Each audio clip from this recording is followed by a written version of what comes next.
Allah itu suka banget sama orang yang bertaubat lalu belajar, memperbaiki diri. Taubat dan taklim Allah nge-like banget tuh.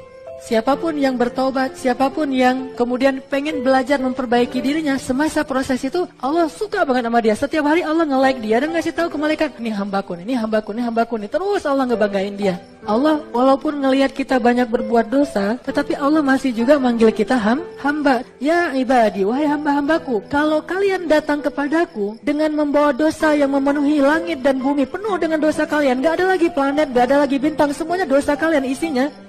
Lalu kita datang kepada Allah dan kita mengatakan, Rabbi, ini hambamu yang fakir ada di hadapanmu. Ya Allah, ini hambamu yang hina sekarang datang ke pintu rahmatmu. Apa kata Allah? Aku bukakan rahmatku seluas-luasnya, aku terima kedatanganmu, lalu aku gugurkan semua dosa-dosamu menjadi hilang, wala ubali, dan aku gak peduli sebanyak apapun. Allah yang mengubah takdir dengan doa. Jadi bukan doa mengubah takdir, tapi Allah mengubah takdir dengan doa. Dan takdir itu bisa dirubah-rubah. Suka-suka Allah dong. Orang Allah yang nulis takdir, yamhullahu ma yasha'u wa yuthbit, kata Allah. Allah bisa menghapus apa yang dia tulis dan bisa menetapkan. Jadi nggak usah pesimis, nggak usah putus asa dulu. Wah, kayaknya memang takdirnya nggak bisa. Orang yang jahat kayak saya, yang pernah punya masa lalu yang kelam, menikah dengan akhwat yang hafizoh dari pesantren apa gitu. Kan kayaknya takdirnya nggak. Orang yang soleh, orang yang menjaga diri dengan orang yang menjaga diri. Orang yang soleh dengan orang yang soleh. At-tayyibin lit-tayyibat. Orang yang baik ketemu orang yang baik. Tapi kan saya mah orangnya udah keburu gak baik duluan. Sekarang lagi belajar jadi orang baik tapi belum baik-baik amat. Sedangkan dia mah udah terpelihara dari dulu. Kayaknya kita mah gak sekufu, gak selevel, beda dunia. Yang satu dunia putih, satu dunia hitam. Ini gimana nih gak ketemu nih? Takdirnya mungkin kita emang gak layak untuk dia. Tetapi dengan doa, Allah Subhanahu wa ta'ala berkuasa untuk mengganti takdir. Teman-teman, kalau Allah mau membalas setiap dosa kita itu dengan satu musibah, kayaknya kita nggak punya kesempatan untuk bahagia dalam hidup. Musibah aja terus. Karena dosa kita itu terlalu banyak. Mata kita dosa, lisan kita dosa, telinga kita dosa. Belum lagi yang dihitung itu yang batin ya. Ini ngitung yang zahir-zahir aja udah banyak nih. Apalagi ngitung yang batin. Batin itu dosa apa? Dosa hati. Ngerasa yang gak nyaman, dengki, iri, cemburu, segala macam. Itu udah dosa. Mikirin yang jelek-jelek tentang orang lain udah dosa. Jadi kalau kita mau dibalas setiap dosa dengan satu musibah, hidup kita itu adalah pergantian antara satu musibah dengan musibah yang lain. Makanya Allah berfirman, wa ya'fu an katsir. Sebagian besar dosa kita itu gak dibalas sama Allah sebetulnya. Jadi jangan suudzon dulu sama Allah. Allah biarin aja dulu supaya kita punya kesempatan bertobat. Jebakan-jebakan setan tuh suka gitu ya. Dia bilang, rugi lo sholat tapi masih buat dosa. Akhirnya kita jadi malas sholat. Padahal sholat itu cara kita untuk ninggalin dosa. Inna sholata tanhal fahsya wal munkar. Itu sifat dari sholat itu mencegah kita dari dosa. Udah Ustaz tapi gak tercegah. Lihat, minimal ada rasa feeling guilty kan. Itu bukankah itu bagian dari progres spiritual dalam diri kita? Mulai ngerasa gak enak, mulai ngerasa malu. Bukankah malu itu bagian dari iman? Berarti sholat membangun keimanan kita. Bukankah muraqabah itu bagian dari iman? Merasa dipantau oleh Allah. Mulai merasa setelah itu nyesal. Dulu gak ada nyesalnya, habis buat dosa biasa aja, malah bangga, malah cerita-cerita. Sekarang malah nyesal. Masih buat dosa sih, tapi setidaknya udah nyesal. Maka terusin sholatnya. Perbaiki sholatnya, Allah akan perbaiki diri kita dari dosa. Oh mungkin sholat kita masih kurang tepat waktu. Oh mungkin sholat kita masih belum di masjid. Oh mungkin sholat kita belum di shaf pertama. Oh mungkin sholat kita belum banyak ditutup dengan istighfar setelah sholatnya, doa dan seterusnya. Perbaiki sholat kita, Allah akan perbaiki hidup kita. Sebagaimana kata Umar, wahai diriku, kalau kamu punya masalah jangan bilang ya Allah saya punya masalah besar, tapi bilang wahai masalah saya punya Allah yang maha besar. Serahkan kepada Allah. La tahzan, innallaha ma'ana. Ya Allah pengen nikah, ya Allah pengen rezeki, ya Allah pengen kerjaan, ya Allah pengen anak, ya Allah pengen apapun yang kebaikan-kebaikan, ya Allah. Bukan yang lainnya. Yang penting jangan bikin Allah kecewa, itu aja. Kalau kita nggak bikin Allah kecewa, kita masih tetap bisa ngandelin Allah. Begitu kita ngecewain Allah, nggak bisa ngandelin apapun. Kalau kita mengandalkan Allah, maka Allah akan menggunakan segalanya untuk kebaikan kita. Kalau kita nggak bisa mengandalkan Allah, maka kita kehilangan segalanya. Sehingga ulama bilang, siapa yang mendapatkan Allah, dia mendapatkan segalanya. Siapa yang kehilangan Allah, dia kehilangan segalanya. Salah satu doa minta disembuhkan kecewa dan sakit hati di dalam sholat adalah Rabbighfirli warhamni wajburni. Kalimat wajburni. Selama ini kita baca enggak? Tahu artinya? Hampir. Apa arti wajburni? Bukan paksa aku dong Allah, enggak. Padahal arti jabbar juga yang memaksa kepada kehendaknya. Tapi kalimat wajburni, makna jabbar di sini makna yang ketiga di antara tiga makna jabbar, yaitu yang mengobati sakit hati. Kalau mau ngelamar seorang cewek, sebelum kita datang ke calon mertua, lobi dulu ke langit pemilik hati mertua. Minta kepada Allah yang menggenggam hati. Begitu di depan pintu pagar, la haula wala quwata illa billah. La haula sampai 100 kali. Kenapa 100 kali? Sampai yakin banget ya Allah yang menentukan hati seseorang hamba. Bisa dibolak-balik. Bisa jadi awalnya si calon mertua ini udah punya calon sendiri buat anak yang perempuannya. Akhirnya orang tua calon mertua tadi yang udah punya rasa srek kepada yang lain tiba-tiba berubah pas ngelihat kita. Wah, ini nih calon menantu saya nih. Jadi Allah sendiri yang berjanji akan menunjukkan keajaiban, mengabulkan permintaan-permintaan yang baik dari hambanya, sehingga tidak perlu kita ragu, Allah gak mungkin ngecewain kita.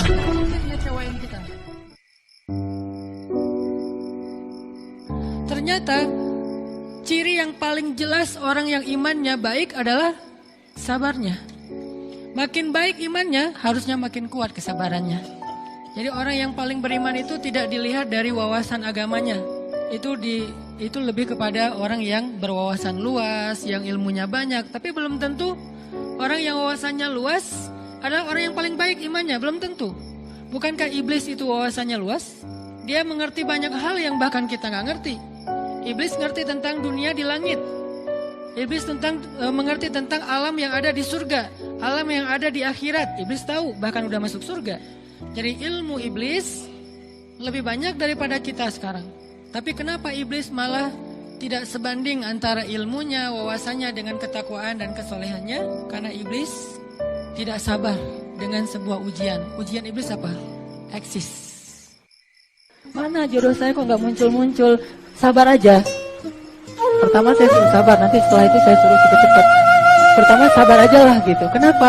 Kalau jodoh kita belum muncul, berarti Allah sedang mendandan dia di taman surga.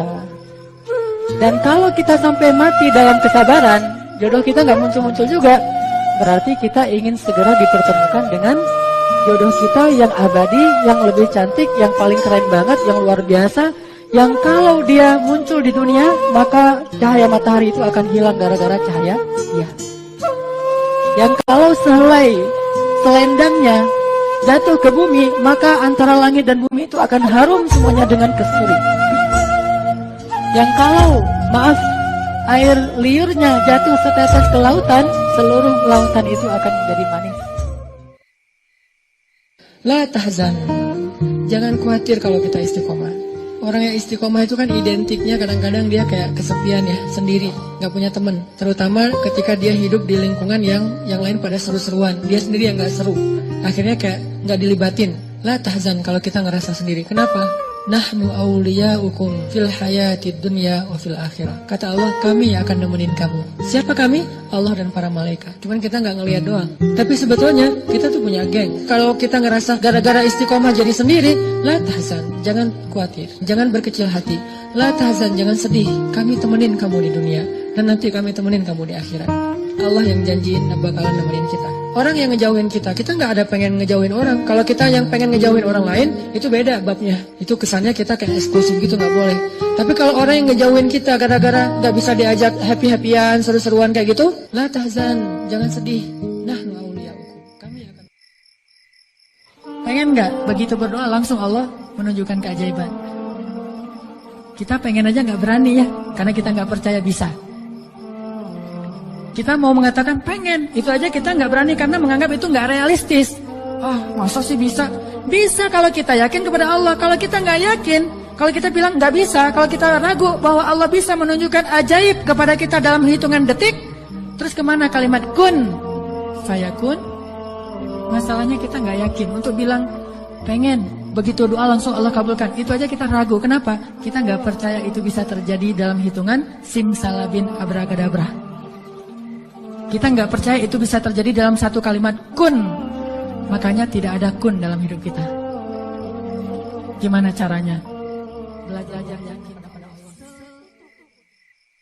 Perhatikan surat Ad-Duha secara utuh dari ayat pertama sampai selesai. Itu ayat ketika Nabi lagi hampir putus asa. Ketika Nabi dalam keadaan gak pede. Ketika Nabi dalam keadaan sedih berat. Kenapa? Karena wahyu sudah 6 bulan gak turun. Jadi kayak ibarat kita tuh udah 6 bulan gak ketemu dengan kekasih kita. Udah 6 bulan gak dapat WA dari pasangan kita. Kan paling-paling 2 hari 3 hari aja udah baper berat ya. Gak ketemu Jibril 6 bulan lamanya sampai Nabi berpikir jangan-jangan saya sudah dipecat sebagai seorang Nabi. Sedih banget. Turunlah ayat setelah 6 bulan Nabi dalam keadaan sedih. Wadduha wal-laili idza saja ma wadda'aka rabbuka wa ma qala. Tuhanmu tidak pernah meninggalkanmu dan gak benci sama kamu wahai Muhammad. Ini ayat buat kita. Kalau ada yang mengatakan apa maunya Allah sama saya? Kayaknya Allah gak ridho nih saya jadi orang benar nih. Apa sih yang Allah pengen dari saya? Semua yang udah saya lakukan tapi kok jadi kayak gini? Allah menjawab ma wadda'aka rabbuka wa ma qala. Allah tuh gak pernah benci sama kamu wahai hambaku. Dan Allah itu gak pernah meninggalkan kamu. Makin romantis doa sama Allah, Allah tuh makin senang. Dan Allah tuh senang banget sama orang yang rajin berdoa. Kalau ada yang bilang jangan banyak-banyak doa, malu sama Allah, nggak enak gitu, itu salah. Manusia kalau kita banyak minta dia nggak suka, tapi Allah justru dia nggak suka kalau kita nggak minta. Sehingga doa itu dalam Islam dianggap sebagai ibadah. Orang yang paling Allah cinta itu justru yang banyak minta, dikit-dikit ya Allah, dikit-dikit ya Allah, gitu tuh Allah suka banget. Orang yang nggak pernah doa itu adalah orang yang sombong, ngerasa dia bisa hidup sendiri tanpa Allah. Orang justru makin banyak doa menunjukkan penghambaan dirinya bagus kepada Allah. Dia ngerasa la haula wala quwata. Saya tuh nggak punya daya dan upaya sama sekali illa billah. Makanya minta kepada Allah. Sal tu'tah, minta pasti dikasih sama Allah. Teman-teman sekalian, bisa jadi orang yang paling mulia di antara kita di mata Allah adalah orang yang paling banyak diuji dalam hidupnya. Diuji dengan ditinggalkan oleh orang-orang kesayangannya, kehilangan pekerjaannya, dimusibahi dengan sakitnya, dirugikan dalam jual belinya. Maka jangan bersedih. Ketika itu terjadi dalam kehidupan kita, berarti Allah sedang ngasih kita kesempatan untuk ngerasain pahit getirnya kehidupan kekasih-kekasih Allah. Pahit getir kehidupan Asiyah istri Fir'aun. Pahit getir kehidupan Ayub alaihissalam, Ibrahim alaihissalam, Siti Hajar, dan masih banyak lagi kekasih-kekasih Allah lainnya. Jangan bersedih, karena itu berarti Allah lagi perhatian sama kita. Allah lagi perhatian sama kita. Makin kita lama curhat sama Allah, makin Allah sayang sama kita. Makin kita lama curhat kepada manusia, makin dia sebel sama kita. Bayangin kita telepon teman kita, baru juga 10 menit, maaf ya udah lowbat. Manusia, tapi Allah Sami'un, maha mendengar. Arti maha mendengar ini, Allah tuh gak pernah bosan ngedengerin curhat hambanya. Jadi kalau kita pengen curhat yang panjang, yang gak akan pernah dicuekin. Kadang-kadang kita curhat lewat telepon ke teman kita, di loudspeaker dia ngapain gitu ya. Kok gak ada suara dia, kok diam-diam aja. Kamu dengar kan? Dari jauh dia langsung lari, iya dengar, terus pergi lagi. Itu manusia, Allah enggak. Wa idza sa'alaka ibadi anni fa inni qarib. Kalau kita tanya ke Allah pengen curhat, Allah bukan menjauh. Apa-apa, sini dekat. Allah malah mendekat pada kita. Apa? Wahai hambaku ada apa? Kalau teman kita menjauh, kalau Allah mendekat, coba. Sami'un qaribun. Apa mahar kita untuk istri kita atau untuk suami kita sebelum kita ketemu dia? Mahar kita itu adalah jaga diri. Apa kata Nabi? Aufu ta'ifu nisa'ukum. Jaga diri kalian, maka istri kalian akan menjaga dirinya untuk kalian. Jadi kalau kita pengen dapat cewek yang misalnya menjaga pandangan, kita harus jaga pandangan dulu. Kalau kita pengen dapat cewek yang pemalu, kita harus punya sifat malu. Kalau kita pengen dapat cewek yang orangnya cerdas, kita harus banyak belajar. Kita pengen dapat cewek itu yang benar-benar ideal menurut kita, kita juga harus memperbaiki diri kita supaya ideal. Jadi at-tayyibin lit-tayyibat. Orang-orang yang baik itu ketemunya dengan yang baik. Jadi gimana kita ngebayangin calon pasangan kita? Maka kita harus mulai diri kita dulu untuk menjadi seperti itu. Insya Allah Allah akan mempertemukan demikian. Kenapa? Al jaza min jinsil amal. Balasan itu tergantung jenis amal. Kita HP aja dicas sehari beberapa kali. Gimana dengan iman kita yang selalu dikuras, yang kuotanya itu habis setiap hari karena kita nggak sengaja mungkin ngelihat sesuatu yang nggak boleh, ngedengar pembicaraan yang tidak baik, sehingga iman kita tuh ngedropnya lebih cepat daripada handphone kita. Kalau kita selalu disiplin dan hati-hati banget dengan handphone kita, begitu udah mulai muncul peringatan handphonenya udah lowbat di bawah 10%, kita langsung nyari colokan listrik. Bagaimana dengan iman ketika kita ngerasa lowbat?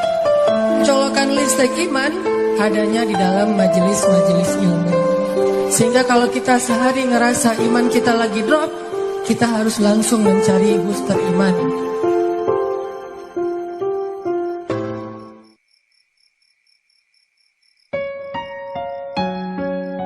Kadang-kadang apa yang kita lihat, apa yang kita rasakan, apa yang kita pikirkan berbeda dengan apa yang Allah perintahkan. Allah menyuruh kita tinggalkan riba, tapi kan riba itu menguntungkan versi kita. Versi Allah rugi. Pakai hijab, tapi kan gerah versi kita. Versi Allah itu baik. Buktiin kalau kita mengikuti maunya Allah, apapun resikonya gak bakalan rugi, pasti berhasil, pasti itu. Buktiin dulu. Kalau kita udah buktikan dengan hal yang kecil, nambah iman.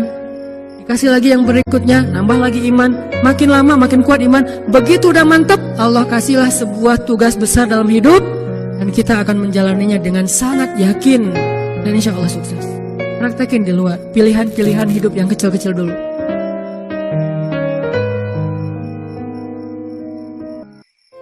Doa itu senjata paling berharga buat orang yang beriman. Sangat bisa diandalkan. Ada apa-apa aja minta sama Allah. Allah datangkan ini, Allah datangkan itu, Allah datangkan. Sehingga ketika Allah yang mendatangkan solusi, itu jadi mudah loh buat kita. Setiap kita butuh minta sama Allah, nanti Allah datangin. Kita nggak punya network, Allah punya. Kita nggak punya modal, Allah punya. Kita nggak punya ilmu, Allah punya. Kita nggak punya waktu, Allah punya. Semua Allah punya. Tabarakalladzi biyadihil mulk wa huwa ala kulli syai'in qadir. Minta sama Allah, sesimpel apapun. Ustadz, saya udah berdoa, tapi ternyata terjadi juga apa yang saya khawatirkan. Ada aja adegan-adegan yang saya minta apa, Allah kasih. Atau saya minta apa, Allah kasih, yang sebaliknya. La tahzan, tidak usah khawatir. Kenapa? Allah nggak pernah ngecewain orang yang meminta kebaikan darinya. Tapi kenapa terjadi kayak gini Ustaz? Kita nggak tahu aja ada apa di balik ini.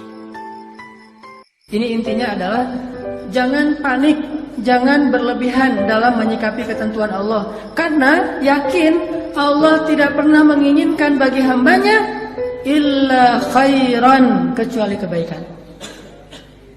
Allah tidak pengen keburukan bagi hambanya, nggak pernah pengen kesusahan bagi hambanya. Allah sendiri yang bilang, yuridullahu bikumul yusra wala yuridu bikumul usra. Allah pengen kemudahan untuk kalian, nggak pengen kesusahan untuk kalian. Jadi kita yakin kalau ada yang masalah dalam hidup kita, wah, bukan Allah mau mencurangi saya.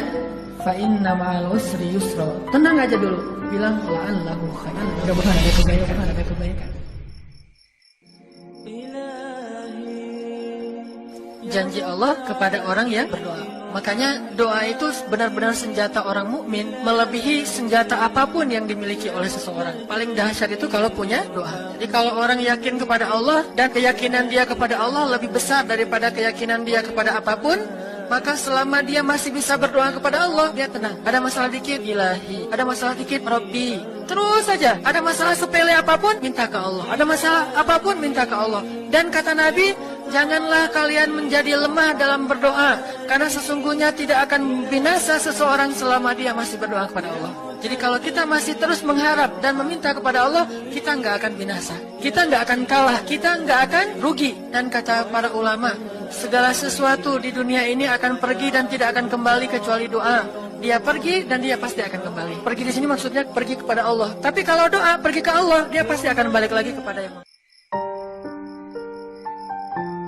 Nah, kita kadang-kadang ngedakwahin teman kita dengan perasaan bukan kita udah lebih baik dari dia ya. Gak boleh sama sekali kita berpikir kayak gitu. Karena kita sadar kadang kalau dia nanti udah dapat hidayah Allah, bisa jadi dia akan nyalip kita di tengah jalan, lebih soleh dari kita. Lagi pula kan kita nggak tahu akhir hidup kita itu akan baik atau buruk. Nauzubillah, mudah-mudahan kita tetap dapat husnul khotimah. Bisa aja dia yang kita lihat kayak sekarang biasa-biasa aja, ntar akhir hayatnya malah dapat hidayah dan masuk surga.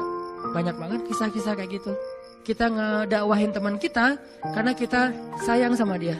Kayak dulu kita ngajak dia malam nongkrong karena kita dekat sama dia soulmate kita banget, teman kita, sobat kita banget. Sekarang kita juga ngajak dia untuk belajar Islam bareng, ngajak sholat bareng, karena dia teman kita. Sebagaimana dulu kita ngajak dia kepada hal yang kita senangi, sekarang juga kita mengajak dia kepada hal yang kita senangi dan insya Allah baik. Bukan karena merasa lebih baik. Kenapa kita jarang melihat keajaiban? Karena ucapan kita itu belum selaras dengan hati kita, nggak yakin-yakin amat sama Allah. Sering bilang la haula wala quwata illa billah, tapi kita masih yakin ada kekuatan lain yang mempengaruhi hidup kita. Padahal kata Nabi kepada Ibnu Abbas, kalau semua orang berkumpul dan ingin menolong kamu, mereka tidak dapat menolong kamu kecuali dengan seizin Allah. Kalau mereka semua berkumpul ingin mencelakai kamu, mereka tidak bisa mencelakai kamu kecuali dengan ketetapan Allah. Allah, di tangannya lah segala kebaikan, di tangannya lah segala kerajaan. Tabarakalladzi biyadihil mulk wa huwa ala kulli syai'in qadir. Percaya enggak kita dengan ayat itu? Jawab dengan hati kita masing-masing. Kalau kita percaya, baru terjadi keajaiban dalam hidup kita.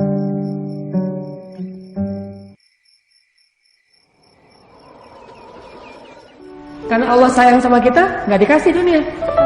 Kalau dikasih hanya untuk mencukupi kebutuhan kita, yang nggak membuat kita sampai lupa diri. Karena banyak orang makin dikasih dunia makin sombong, makin dikasih dunia makin jauh dari Allah, makin dikasih dunia makin jarang sholatnya. Dan kita ngerasain sendiri kalau lagi banyak masalah, sholat khusyuk, nangis-nangisnya, tahajud panjang, jam 1 malam udah bangun tahajud sampai subuh. Begitu dikasih solusi, subuh juga kadang kelewat. Makanya Allah nggak mau kita celaka gara-gara dunia, kasih aja masalah terus. Jadi kalau kita pengen Allah nggak ngasih masalah, istiqomah, dikasih dunia tetap beribadah, nggak dikasih dunia juga beribadah, sehingga Allah nggak khawatir kasih dunia untuk kita. Ini hambaku siap nggak ya dikasih harta? Ini hambaku siap nggak ya dikasih pasangan? Jangan-jangan ntar dia kalau udah dikasih pasangan lupa sama gua. Akhirnya udah deh jomblo aja lo, biar semakin dekat sama Allah gitu, bisa kayak gitu. Berbanyaklah mengingat sesuatu yang bisa menghilangkan kelezatan hidup, kenikmatan hidup. Apa itu? Zikrul maut, mengingat kematian. Mengingat kematian adalah salah satu hobinya para nabi. Makanya Nabi SAW mengatakan, dulu aku melarang kalian dari ziarah kubur, maka sekarang ziarahilah dia, karena sesungguhnya ziarah kubur itu bisa membuat kalian ingat mati dan melembutkan hati. Kita sering dilalaikan dengan kenikmatan hidup, dilalaikan dengan harta, dilalaikan dengan hiburan, entertain, dilalaikan dengan permainan dan senda gurau.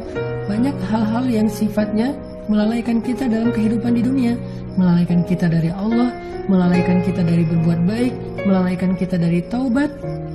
Sehingga salah satu yang bisa mengingatkan kita kepada kebaikan itu adalah zikrul maut. Zikrul maut itu adalah hazimul lazzat. Dia itu adalah penghilang kenikmatan hidup. Baru hijrah, Allah kasih ujian pundung. Aduh, sama aja udah hijrah nggak hijrah, tetap aja nggak bisa dapat jodoh. Akhirnya udahlah sekalian kayak dulu aja.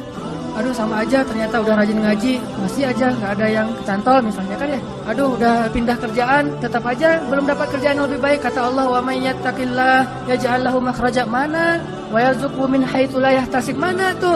Jawabannya Allah berikan itu setelah Allah lihat kesabaran kita. Kalau Allah belum melihat kesabaran kita, Allah nggak akan kasih apa yang Allah janjikan. Karena yattaqillah bukan hanya taubat, tetapi sabar. Itu satu paket. Takwa itu at-ta'ah was sabr, taat dan sabar, itu takwa. Wa may yattaqillah, siapa yang taat lalu sabar, baru Allah janjikan yaj'al lahu makhraja wa yarzuqhu min haitsu la yahtasib. Wa may yattaqillah yaj'al lahu min amrihi yusra. Wa may yattaqillaha yukaffir anhu sayyi'ati wa yu'zim lahu ajra. Itu semua janji Allah bagi orang yang takwa, dan takwa itu taat dan sabar.